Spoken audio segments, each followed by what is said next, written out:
Justice Chowdary చిత్రం అనగానే నటరత్న ఎన్టీఆర్ నటనా వైభవం మన కళ్ళ ముందు కదలాడుతుంది. ముఖ్యంగా సెంటిమెంట్, ఎమోషనల్ సీన్లలో ఆయన అభినయం అలరిస్తుంది. చట్టానికి న్యాయానికి జరిగిన సంగ్రామంలో పాటలో ఎన్టీఆర్ హావభావాలు ప్రేక్షకుల్ని థియేటర్స్కు పరుగులు పెట్టించాయి. ప్రేక్షకులను ఎంతగానో అలరించిన జస్టిస్ చౌదరి చిత్రం సరిగ్గా 44 ఏళ్ల క్రితం అంటే 1981 నవంబర్ 11న మద్రాసులోని ప్రసాద్ స్టూడియోలో మొదలైంది. దర్శకుడు K S Prakash Rao camera switch on చేయగా, నిర్మాత డివిఎస్ రాజు తొలి క్లాపు ఇవ్వగా, లేడీస్ అండ్ జెంటిల్మెన్ అంటూ ఎన్టీఆర్ మెడలో పూలమాల వేశారు ప్రభాకర్ రెడ్డి.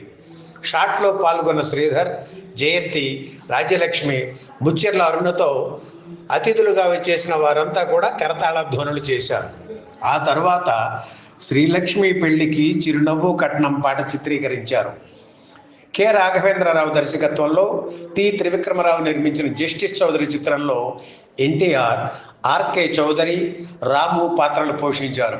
శ్రీదేవి, శారద, జయంతి హీరోయిన్లు. విలన్గా నటించిన కైకాల సత్యనారాయణ కూడా ద్విపాత్ర అభినయం చేయడం విశేషం. ఎన్టీఆర్ జన్మదిన సందర్భంగా 1982 మే 28న ఈ చిత్రం విడుదలైంది. తెలుగుదేశం పార్టీ పెట్టిన 2 నెలలకి జస్టిస్ చౌదరి చిత్రం విడుదల కావడం గమనార్హం. ఈ సినిమా రిలీజ్ రోజునే తిరుపతిలో తొలి మహానాడు నిర్వహించారు.